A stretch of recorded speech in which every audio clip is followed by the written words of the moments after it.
Untuk melihat pemandangan indah saja mesti ada resikonya.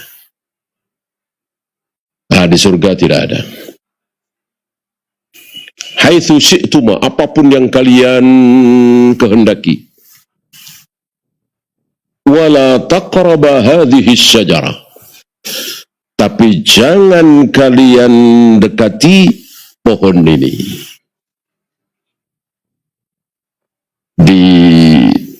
Di Taurat Injil nanti juga akan dibawakan oleh beliau sedikit, disebutkan pohon apa itu. Tetapi di Al-Quran, di hadis sahih tidak ada. Seandainya kita harus tahu itu pohon apa, tentu akan disebut. Ketika tidak disebut, berarti kita tidak perlu tahu. Pokoknya pohon. Fatakuna minadz zalimin. Jika kalian berdua mendekati pohon ini, zalim. Zalim. Berarti inti zalim adalah tidak taat kepada Allah. Gitu. Zalim adalah tidak taat kepada Allah.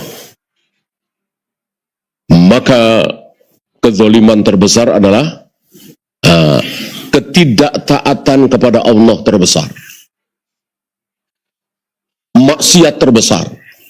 Itulah kezaliman terbesar. Apa? Syirik. Ada zalim yang tidak akan diampuni oleh Allah. Ada zalim yang akan diampuni oleh Allah. Ada zalim yang tidak akan dibiarkan oleh Allah. Ya. Apa zalim yang tidak akan diampuni oleh Allah? Syirik. Apa zalim yang akan diampuni? Semua dosa kecuali syirik. Satu lagi, zalim yang tidak akan dibiarkan oleh Allah, walaupun yang zalim ini seekor kambing. Kambing yang bertanduk menzalimi kambing yang tidak bertanduk, Allah tidak akan biarkan. Walaupun kambing nanti oleh Allah akan dibangkitkan dan akan dibalas.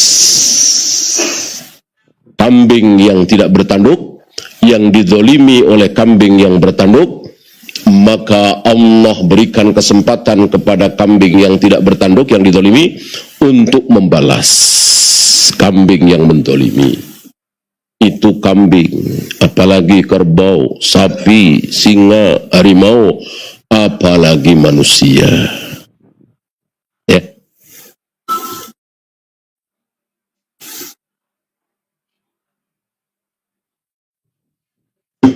Berarti nanti yang akan dibangkitkan bukan cuma manusia, tetapi binatang-binatang juga, terutama binatang buas, karena yang sering menzalimi biasanya binatang buas, juga akan dibangkitkan. Wa idzal wuhusyu husyirat.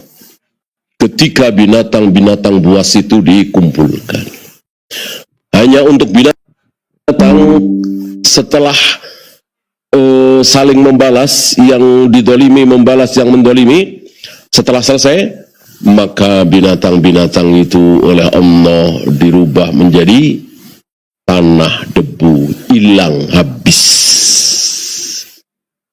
Detik itulah orang-orang kafir berandai-andai, orang-orang kafir menginginkan, seandainya aku juga menjadi debu seperti hewan-hewan itu. Ya laitani kuntu turaba. Tentu tidak mungkin. Yang dirubah menjadi debu oleh Allah hanya binatang-binatang itu. Orang kafir tidak. Maka akan mempertanggungjawabkan kekafirannya dengan kekal di neraka selama-lamanya. Fa'azallahuma syaitanu anha. Maka syaitan menggelincirkan mereka berdua, Adam dan Hawa. Yang dimaksud syaitan di sini adalah iblis. Yang dimaksud syaitan di sini adalah iblis. Satu setan Ya, satu setan yang diperintahkan oleh Allah untuk sujud kepada Adam sebagaimana yang lalu, dia tidak mau. Dia tidak mau bukan karena syubhat, dia tidak mau betul-betul karena menentang. Maka kafir, sombong, dan kekal di neraka selama-lamanya. Nanti akan dijelaskan oleh beliau bagaimana cara iblis menggelincirkan, menipu, menggoda Adam dan Hawa. Padahal iblis sudah tidak di surga lagi kan, udah diusir. Kok bisa-bisanya? Nanti akan dijelaskan oleh beliau dengan 3 pendapat.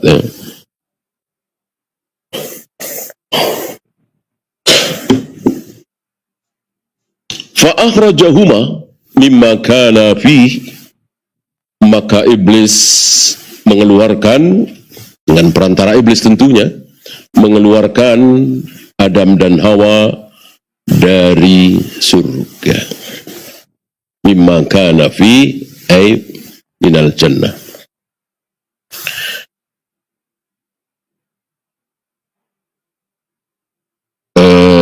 Waktu itu kita bahas saat Adam saja yang digoda masih bertahan, masih kuat.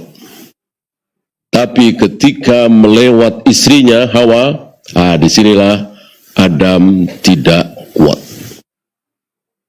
Maka Nabi mengatakan seandainya bukan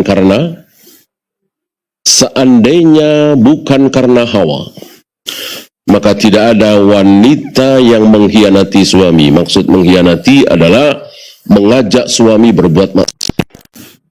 Gitu. Maksudnya yang pertama kali adalah Hawa. Maka wanita-wanita yang menggoda suaminya hari ini untuk korupsi, untuk berbuat maksiat, untuk menipu dan seterusnya, itu mengikuti Hawa. Ya. Mirip-mirip dengan sabda Nabi, kalau bukan karena Yahudi, maka tidak akan ada daging yang busuk. Ya. Kalau bukan karena kebakilan Yahudi, maka tidak ada daging yang busuk. Sebelum kebakilan Yahudi, entah tahun berapa itu ya, yang jelas sebelum Nabi Muhammad SAW, tidak ada daging busuk. Ya gimana mau busuk? Asal nyisa, ya sedekahkan. Nyisa berikan ke tetangga saudara. Ini dasar Yahudi bakil. Maka makan daging, nyembelih kambing, sisa bakil. Yahudi terkenal bakil, nggak mau sedekah. Disimpan kemudian busuk. Ya, ini kebusukan pertama. Daging diawali oleh kebakilan Yahudi. Untuk wanita-wanita, para istri yang menggoda suaminya, mengajak suaminya berbuat maksiat, itu mengikuti sunnahnya Hawa, sunnah sayyi'ah tentunya. Ya. Dengan lewat Hawa mengajak Adam untuk mendekati pohon itu, Adam akhirnya tergoda. Ya. Maka sunnahnya seperti itu. Ya. Sampai hari ini iblis, syaitan lewat istrinya, kadang lewat anaknya. Ya. Langsung ke menterinya enggak mempan. Ya. Beliau jujur, amanah, enggak mau korupsi, lewat istrinya, lewat anaknya. Akhirnya tergoda. Ini bukan 1-2. Ya. Maka dikatakan anakmu, istrimu bisa jadi musuh. Bisa jadi fitnah.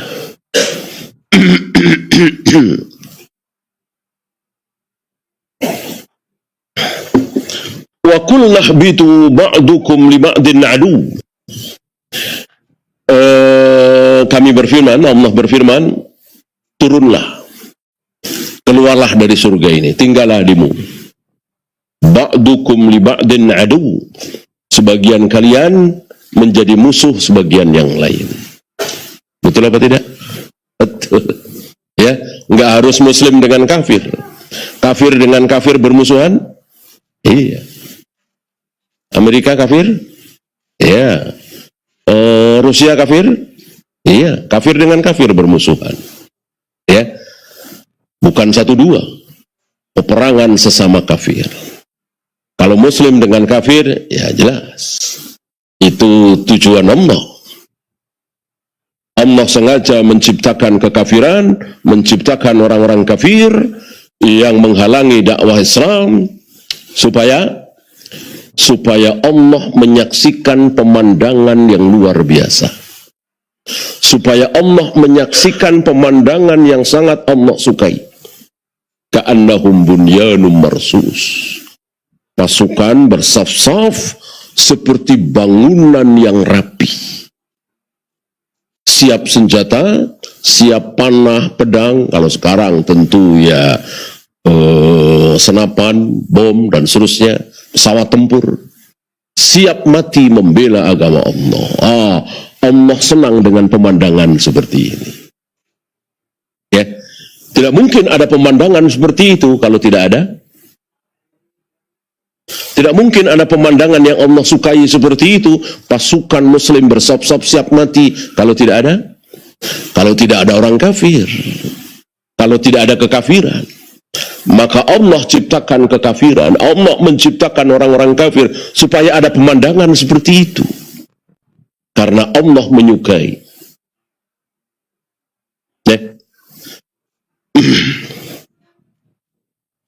Disinilah jawaban. Disinilah jawaban kenapa Allah mesti menciptakan neraka, kenapa Allah mesti menciptakan kemunafikan, kekufuran, kesyirikan. Ini jawabannya.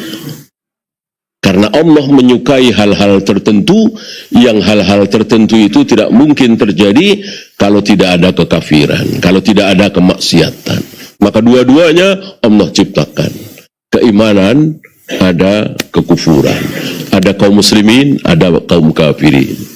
Maka luar biasa kita bersyukur, kita ditakdirkan oleh Allah diciptakan sebagai muslim. Kaum muslimin, ini nikmat yang luar biasa, yang wajib kita syukuri. Coba kalau kita diciptakan sebagai kafir, selesai. Justru diciptakan untuk objek keburukan. Ya, antum paham kan? Yang menciptakan Fir'aun, yang menciptakan Abu Jahal, Abu Lahab, siapa? Ya tentu Allah Rabbul Alamin. Sengaja Allah ciptakan seperti itu. Walakum fil ardi mustaqarrun wa mata'un. Dan bagi kalian di muka bumi itu ada kesenangan sementara. Ilahin, sementara. Betul-betul sementara.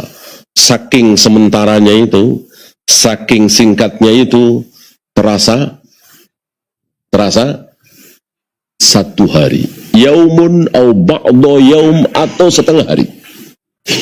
Itu setelah kita di akhirat. Nanti ketika orang-orang sudah sampai di akhirat, mereka saling ngobrol. Kita di dunia berapa lama ya? Dijawab sehari. Enggak, setengah hari.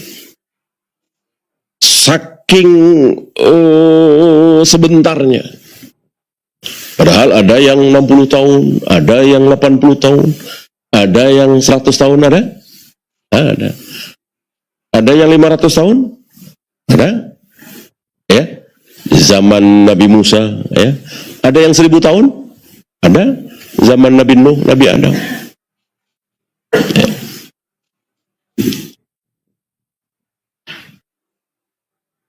Tapi setelah sampai di akhirat, merasa betapa sebentar sekali.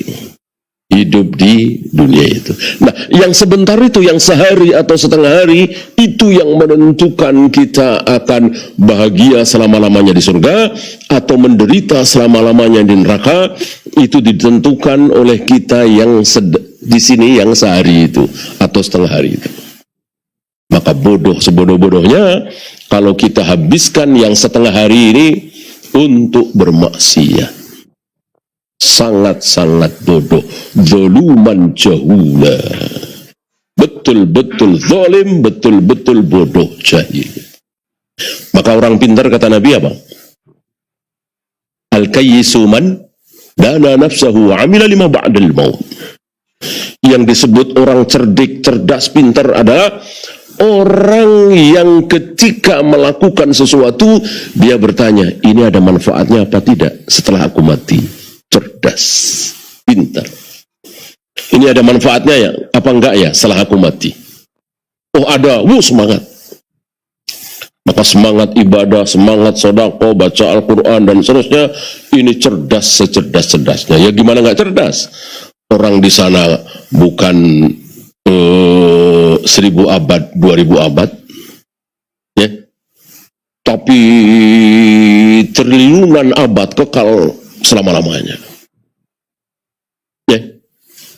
Salah satu kebaikan Allah adalah kita beramal semenit dibalas dengan kekal. Gitu. Dibalas dengan kekal. Sujud 1 kali dibalas dengan kekal gitu.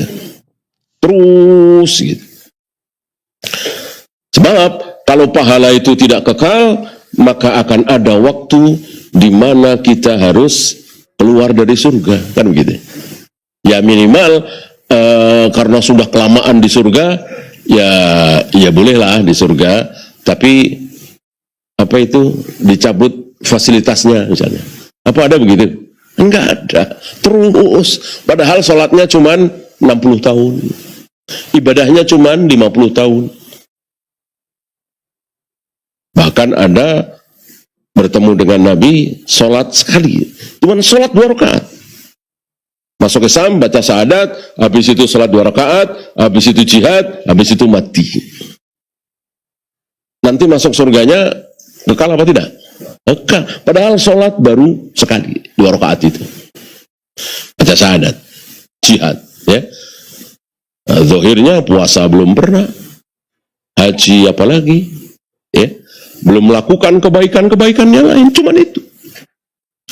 Tapi dibalas oleh Allah di surga dengan kekal. Ya. Ya, saya bacakan beberapa tafsiran yang dibawakan oleh beliau.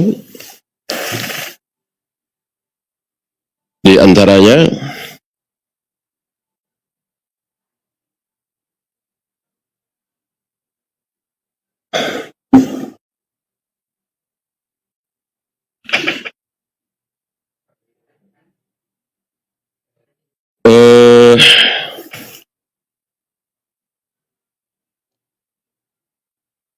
ketika Adam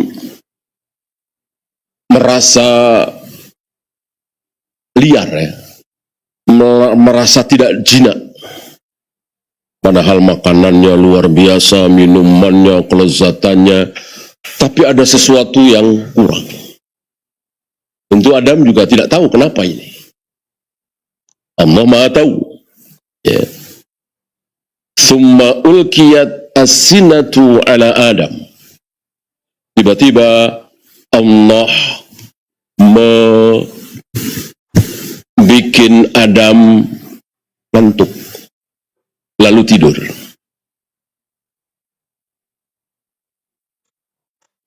Kemudian thumma akhadha dila'an min adla'ihi.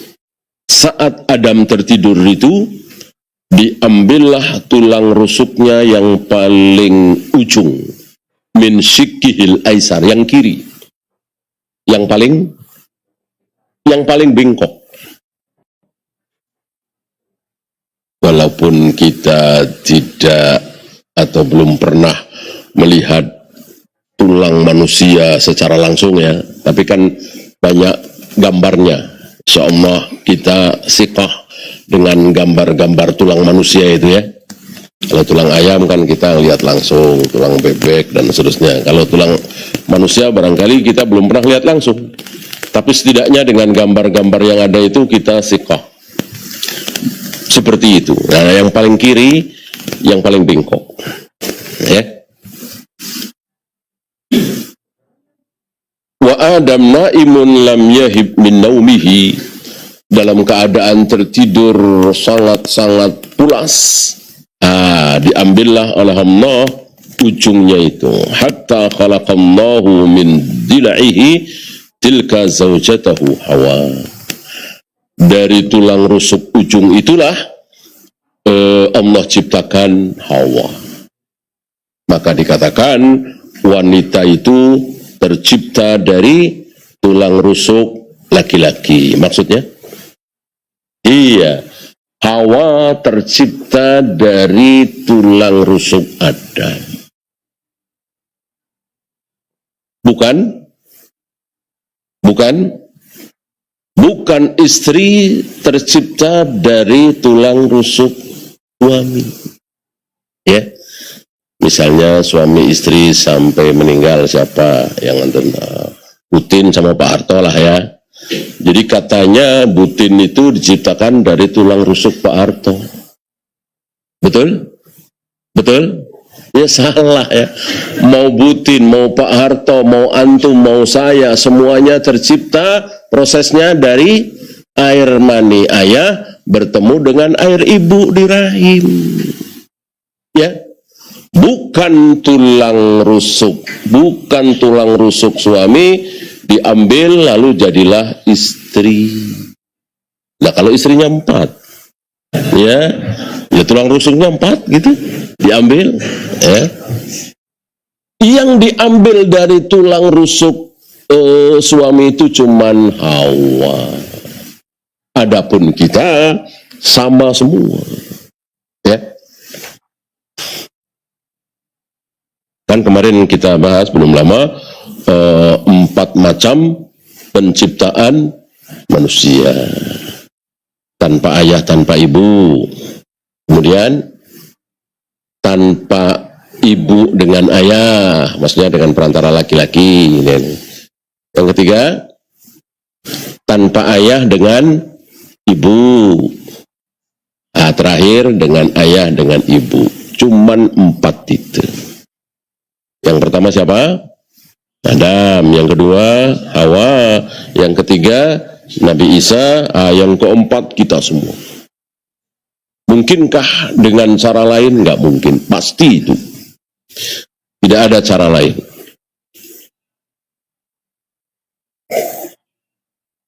Dari sini kita membantah dengan tegas apa yang menjadi khayalan orang-orang kafir, bahwa dengan kemajuan teknologi ilmu nanti manusia itu bisa cloning ya. Ya kalau hewan mungkin lah, apa telur apa ya. Kita bicara manusia.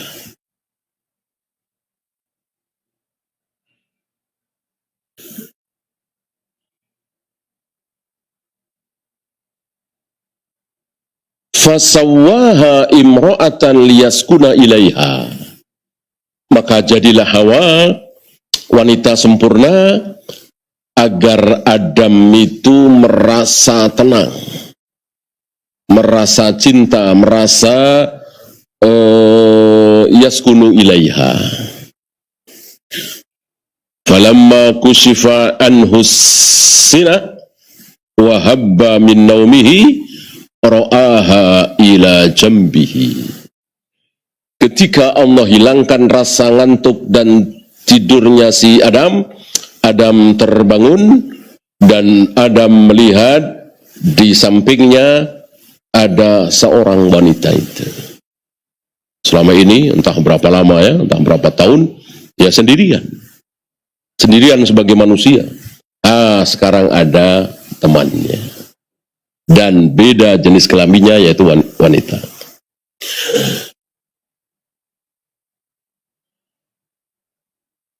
lahmi wa dami wa ruhi fasakana ilaiha.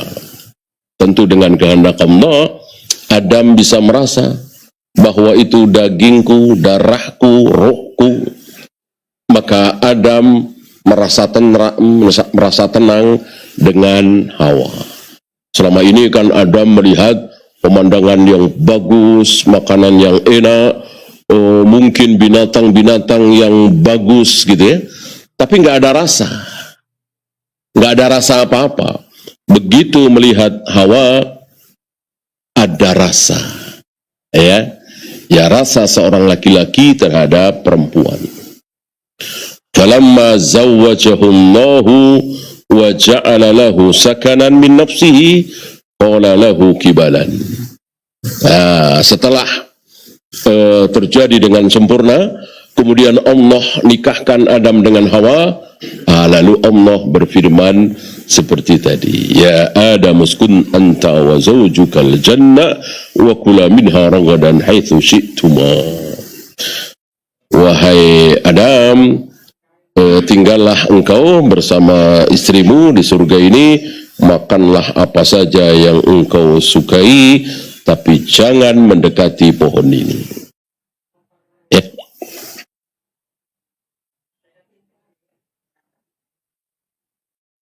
Nah, mulailah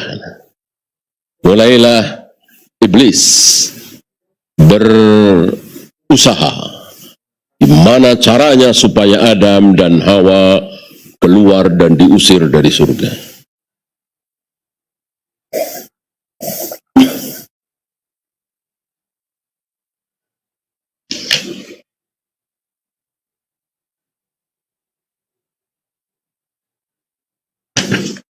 Pertanyaan tadi ya, bagaimana kok bisa-bisanya Adam dan Hawa digoda oleh iblis sementara iblis sudah tidak ada di surga lagi? Ya. Ada beberapa jawaban. Jawaban pertama, فَإِذَا كَانَتْ جَنَّةُ آدَمْ الَّتِي أُخْرِجَ مِنْهَا فِي السَّمَاءِ كَمَا يَقُولُهُ الْجُمْهُورُ مِنَ الْعُلَمَاءِ فَكَيْفَ تُمْكِنُ إِبْلِيسُ مِنْ دُخُولِ الْجَنَّةِ. Kan ada perselisihan apakah surga yang didiami Adam itu berada di langit apa di bumi, gitu ya. Nah, yang berpendapat di bumi, ya bagaimana bisa? Adam sudah terusir, maka yang berpendapat bahwa Adam di langit gimana bisa? Maka dengan keadaan seperti itu, sebagian berpendapat itu surga adanya di bumi, bukan di langit. Tapi pendapat ini lemah ya. Kemudian pendapat berikutnya, annahu muni'a min dukhulil jannati mukraman, bahwa iblis dilarang masuk surga itu secara dimuliakan, gitu. Dimuliakan, dipersilahkan, dibebaskan. Enggak mungkin, orang udah diusir, gitu ya. Fa amma ala wajhi sarakati wal ihanati, adapun sembunyi-sembunyi, mencuri-mencuri, kemudian dengan rendah, ya, artinya bukan dihormati, fala yumtana'u, maka bisa ya. Oleh karena itu ada riwayat bahwa iblis masuk ke mulut ular karena memang rendah ya, demi untuk menggoda Adam dan Hawa supaya mendekati pohon larangan itu. Dengan cara yang ditempuh oleh iblis, dengan rendah. Itu. Tadinya sebelum diusir, iblis berada di surga dengan penuh kemuliaan, menikmati apapun yang ada di surga. Nah, sekarang bisa juga, tapi sembunyi-sembunyi. Bahkan masuk dengan hina, yaitu masuk ke mulut ular supaya bisa masuk surga. Ya. Pendapat ketiga, yuhtamalu annahu waswasa lahuma wa huwa kharija babil jannah. Sekedar waswas. Untuk memberikan waswas tentu bisa dengan jarak jauh. Gitu ya. Ada waswas dari luar pintu surga, iblis bisa memberikan waswas itu kepada Adam dan Hawa. Intinya iblis berhasil mengusir Adam dan Hawa dari surga dengan sebab berbuat maksiat tadi. Maka dijelaskan oleh beliau di sini betapa maksiat itu pasti berakibat buruk. Cuman iblis menipu. Salah satu tipuan iblis adalah menipu Adam dan Hawa. Jika engkau mendekati pohon larangan itu, maka engkau akan menjadi kekal seperti malaikat. Allah nggak mau. Gitu. Ya tentu Adam dan Hawa ingin kekal. Tertipu di sini. Padahal kebalikan kan? Disinilah banyak yang tertipu oleh iblis sebagaimana Adam dan Hawa. Kalau saya korupsi, hidup saya jadi senang. Kebeli rumah, kebeli mobil mewah, saya dimuliakan orang-orang. Begitu. Ini tipuan iblis, tipuan setan. Gitu ya. Kalau saya sekilo ini saya kurangi menjadi 9 on, maka untung saya menjadi banyak. Gitu ya. Kalau saya bilang bahwa ini asli, padahal palsu, KW, orang-orang akan beli. Ini semuanya tipuan iblis. Kenyataan kan tidak seperti itu. Ini nggak usah berbicara akhirat dulu dah. Bicara dunia. Yang pada korupsi, yang pada nipu, yang pada jualan sekilo, padahal cuma 9 on, yang pada jualan KW dibilang asli. Ya, sebulan 2 bulan barangkali laris. Setahun, 2 tahun, 5 tahun, bangkrut. Ketahuan. Orang nggak mau beli lagi. Gitu kan? Itu di dunia udah kelihatan. Gimana nanti di akhirat? Maka jangan sampai antum tertipu iblis. Ya. Udah kalau sekilo ya betul-betul 10 on. Kalau KW ya bilang KW. Insya Allah itu jauh lebih berkah dan lebih menguntungkan. Nanti pembeli akan datang lagi. Oh jujur nih, ini apa adanya nih. Kalau palsu dibilang palsu, gitu ya.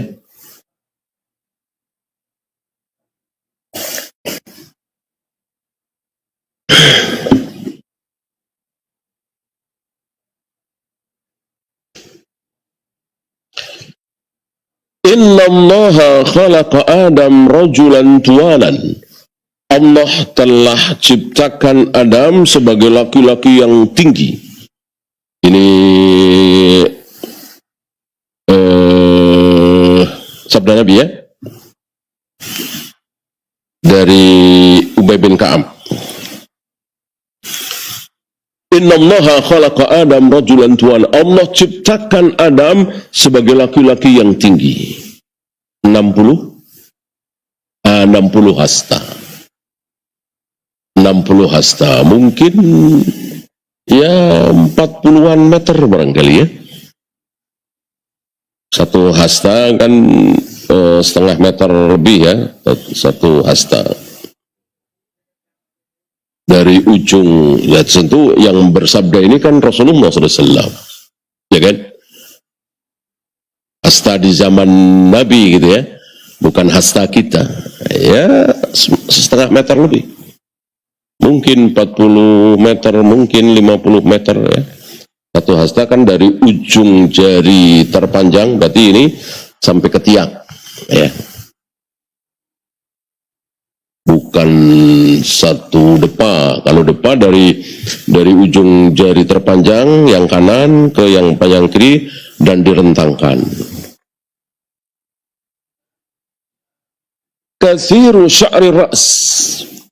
rambut kepalanya lebat sekali, sangat lebat sekali. Ka'annahu nakhlatu sahuq, seolah-olah seperti pohon kurma yang sahuk, yang lebat, yang sulit diambil buahnya karena lebat tinggi. Falamma dhaqa syajarata saqata anhu libasuhu. Ketika Adam mulai bermaksiat, mendekati pohon larangan itu, memakan buahnya dan seterusnya, langsung pakaiannya tercabut, ya, terbuka pakaiannya, nampak auratnya. Fa awwalu ma bada minhu auratuhu, maka yang pertama kali nampak pada diri Adam adalah auratnya. Falamma nadhara ila auratihi ja'ala yastaddu fil jannah. Ketika Adam sadar bahwa auratnya terbuka, maka Adam merasa betul-betul syadid, betul-betul payah, menderita, panik dan seterusnya di surga itu.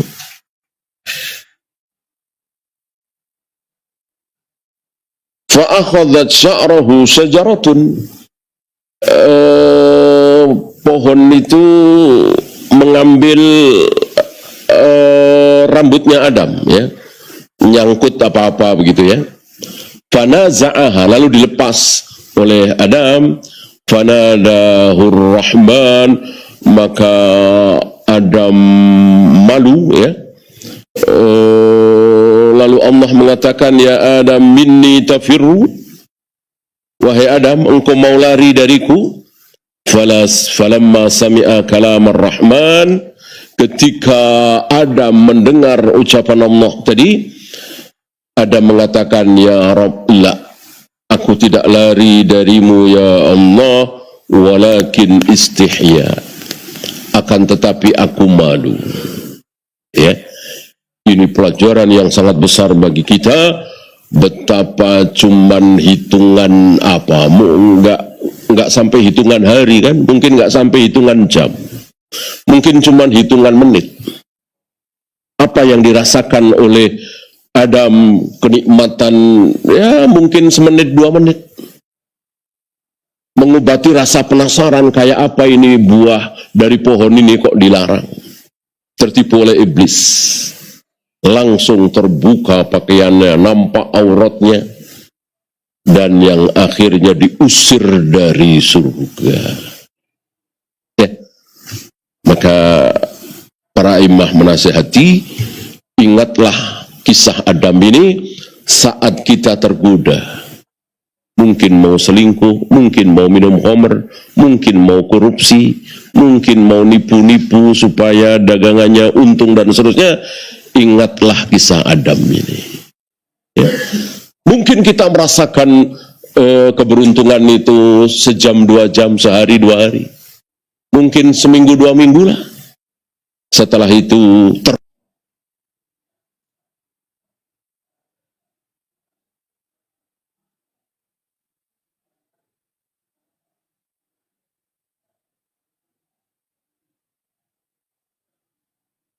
ya Adam afiraran minni, ini di ayat lain, ya.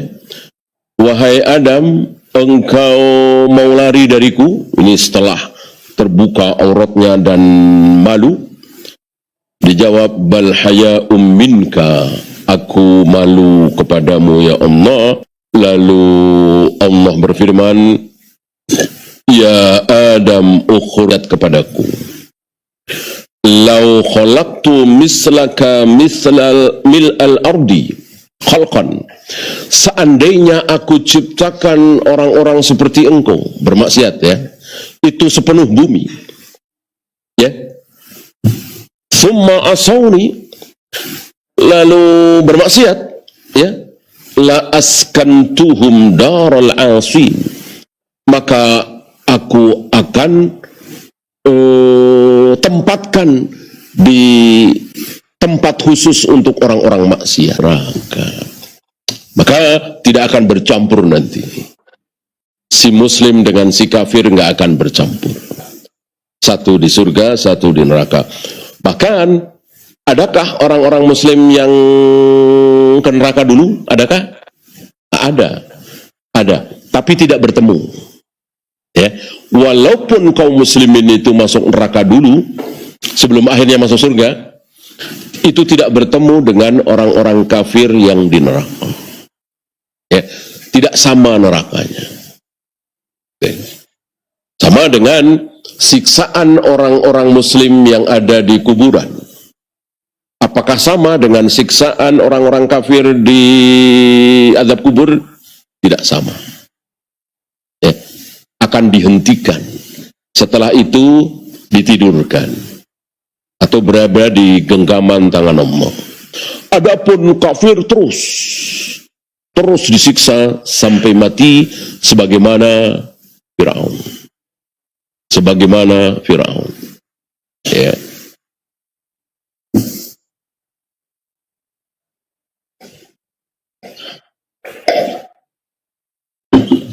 Oleh karena itu di dunia ini ada hal-hal yang kita tidak boleh bareng dengan mereka. Gitu ya. Untuk muamalah boleh, jual beli dengan orang kafir boleh. Ada hal-hal tertentu di mana kita tidak boleh bersama mereka. Apa misalnya? Di sini. Bolehkah kita undang orang-orang kafir untuk masuk masjid ini dengan segala kemuliaan, kehormatan? Tidak boleh. Tidak boleh. Loh, itu Sumamah bin Asal bukankah oleh Nabi dimasukkan ke masjid lalu diikat di tiang masjid kan? Sumamah kan kafir itu. Ya, jawabannya tadi dimuliakan, diundang, apalagi digelarkan karpet merah, haram. Adapun dihinakan seperti Sumamah, boleh. Kan Sumamah dimasukkan oleh Nabi ke dalam masjid, tapi dihinakan, diikat. Kan tawanan perang waktu itu. Ya, walaupun akhirnya masuk Islam. Ya. Jadi kalau memasukkan orang-orang kafir, ya tidak boleh dimuliakan. Ya, diikat. Sebagaimana Sumamah. Banyak saudara kita tidak paham di sini. Maka dimasukkan dengan dimuliakan. Dulu kan pernah presiden mana itu, Amerika apa itu ya, dipersilahkan masuk ke Istiqlal ya, dengan kehormatan tentunya, tentu tidak boleh, haram. Ya. Adapun berkumpul di aula membahas tentang dunia bisnis ya silakan. Kemudian kita sengaja hidup di sana. Kita sengaja hidup tinggal di negara kafir, Amerika misalnya, Inggris misalnya, Prancis misalnya. Ini pun tidak boleh. Inni bari'un minal muslim ya'ishu banal kafirin. Aku berlepas diri dari seorang muslim yang hidup di tengah-tengah negeri kafir. Ya. Ya, ada pertanyaan?